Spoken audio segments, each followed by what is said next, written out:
Hello and welcome everyone to our new lecture where we are studying chapter number 6, that is substances in daily use.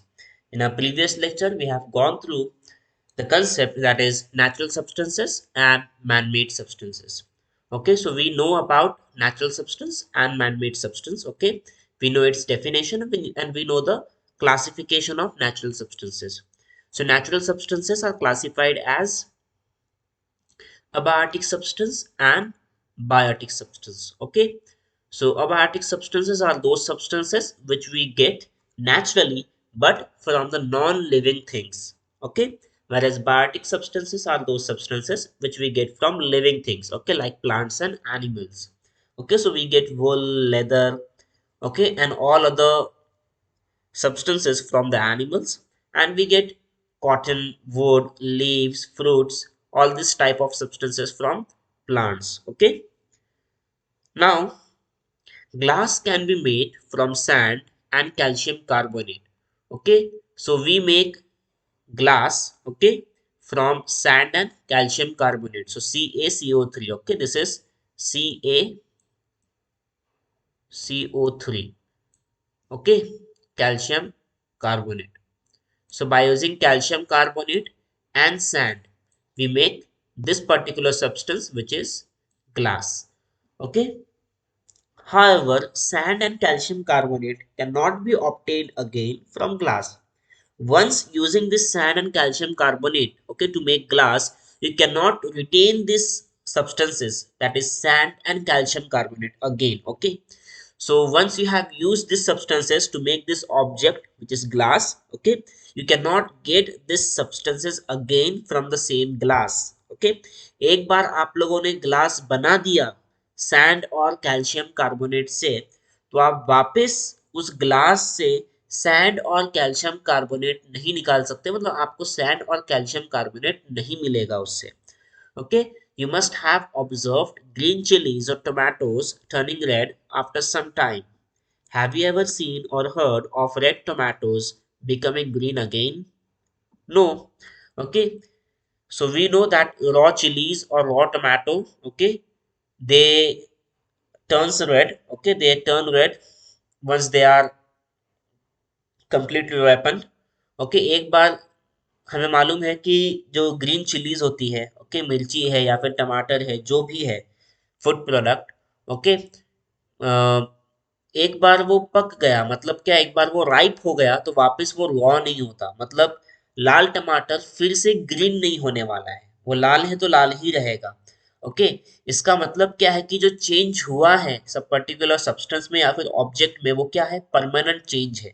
Okay, so we have to keep in mind that while making man-made substances, the properties of the constituents undergo a change. Okay, जब हम लोग man-made substance तैयार करते हैं तो उस समय जिस सब्सटेंस से हम लोग जिस सब्सटेंस का हम लोग इस्तेमाल कर रहे हैं, ओके, उसकी जो प्रॉपर्टी है वो चेंज होने वाली है.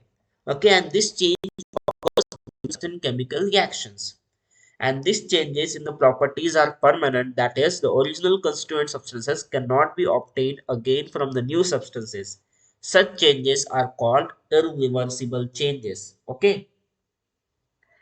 so जो भी substances हम लोग प्रोड्यूस कर रहे हैं, ऑब्वियसली वो सब्सटेंस को प्रोड्यूस करने के लिए हम लोग केमिकल रिएक्शंस परफॉर्म कर रहे हैं. ओके, और ये जो केमिकल रिएक्शंस है वो कैसे है, इरिवर्सिबल रिएक्शंस है. मतलब क्या कि जो एक बार आपने सब्सटेंसेस बना दिया, जो भी सब्सटेंस आपने तैयार किया, उसे आप वापस उसके इनिशियल स्टेज पे नहीं लेके जा सकते. ओके, इसका मतलब क्या है कि एक बार टमाटर लाल हो गया वो वापस हरा नहीं होगा. एक बार आपने ग्लास बना दिया है सैंड और कैल्शियम कार्बोनेट की मदद से, आपको वापस सैंड और कैल्शियम कार्बोनेट वो ग्लास से नहीं मिलने वाला है. ओके, वो ग्लास को आप वापस सैंड या फिर कैल्शियम कार्बोनेट में कन्वर्ट नहीं कर सकते. सो ये जो चेंज है वो क्या है, परमानेंट चेंज है, और इसलिए इस चेंजेस को हम लोग क्या कहेंगे, इरिवर्सिबल चेंज कहेंगे. क्या कहेंगे इसे, इरिवर्सिबल चेंजेस कहेंगे. Okay, now let us try to understand the production of some substances. कुछ ऐसे सब्सटेंस जो हम लोग यूज करते हैं, ओके, और वो सब्सटेंस को किस तरीके से प्रोड्यूस किया जाता है फैक्ट्री में, कैसे हम उसे मैन्युफैक्चर करते हैं, वो अब हम स्टडी करेंगे.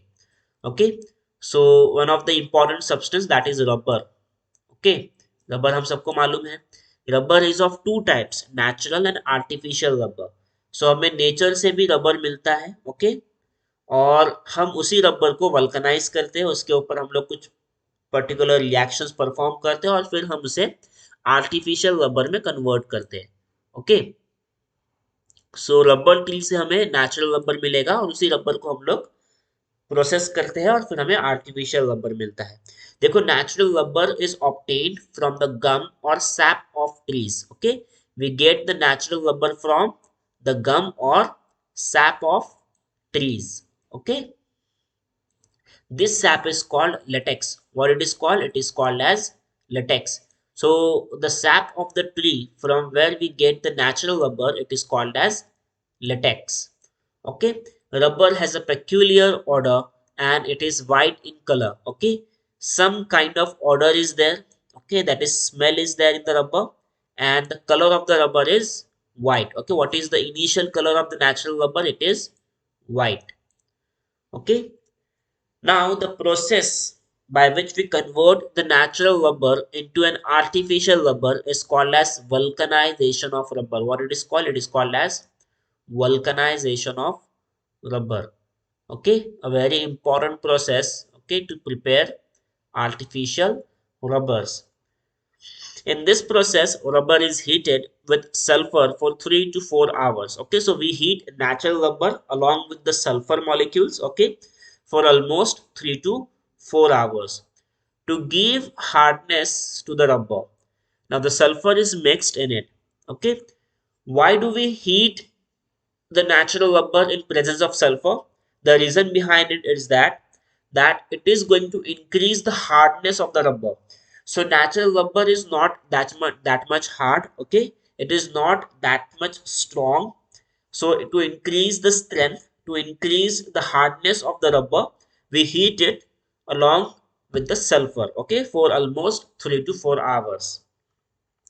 The proportion of sulfur in the mixture is determined by the purpose for which the rubber will be used.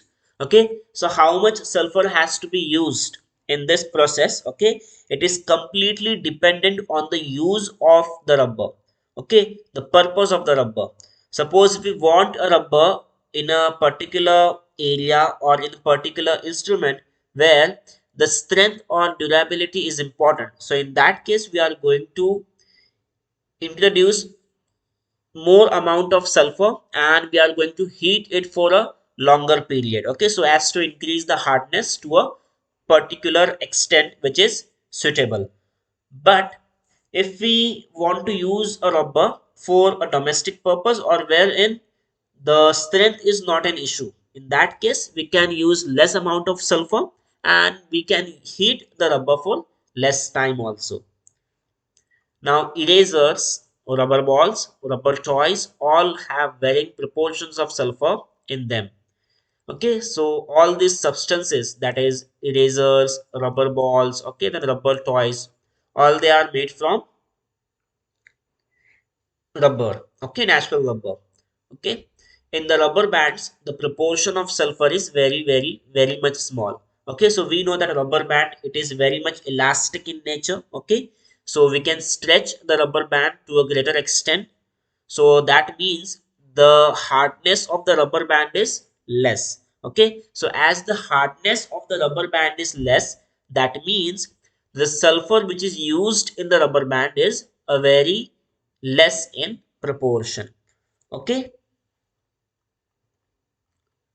so let us see the history of this vulcanization of rubber process. So in the past, Charles Goodyear spilled a mixture of rubber and sulfur on a burning stove. So the process which we use to vulcanize the rubber to make the rubber more strong and durable, okay, this process was discovered accidentally by Charles Goodyear. Okay, so after the stove was extinguished, he noticed that the rubber had become harder and less elastic. He repeated this experiment in a systematic way and invented the process of vulcanization. So this is the scientist, okay, this is the man, Charles Goodyear, who had invented the process of vulcanization. Hard and tough tires of rubber made thenceforth brought about a revolutionary change in transportation. So the rubber, okay, it is also used in making tires of vehicles. Okay, vehicles के tyres बनाने के लिए भी rubber का इस्तेमाल होता है। और जो टायर्स में रबर यूज होते हैं उनकी हार्डनेस क्या होती है, बहुत ही ज्यादा होती है। वो बहुत ही टफ टायर्स होते हैं। ओके, रबर क्या होता है, बहुत ही अच्छे क्वालिटी का और बहुत ही ज्यादा स्ट्रेंथ और ड्यूरेबल वाला रबर होता है। Okay, now do you know that rubber is a natural substance obtained by collecting the latex of a certain tree? एक झाड़ है, एक पेड़ है जिस पेड़ के लेटेक्स से हमें क्या मिलता है, rubber मिलता है। Okay, rubber trees are found in abundance in Brazil. Okay, so in this country, which is Brazil, in this country we will see that lot of rubber trees are there. Okay, lots of rubber trees are there. Later, these trees were planted in other countries too, and the botanical name of this tree. So, what is the botanical name of rubber tree? The botanical name of rubber tree is Hevia brasiliensis. Okay, a very important point to all of you that this is the botanical name of rubber tree, and what is the name? Hevia brasiliensis. Okay, now in India, the maximum production of rubber is in Kerala. So in our country, you will see the maximum amount of rubber production is in Kerala. Okay, this is the South Indian state of India. So in this lecture, we have gone through the production of rubber. In the next lecture, we will study how the paper is made, how the paper is produced in the factory. Okay, so this is it for today's lecture. We will meet in the next lecture. Until then, goodbye.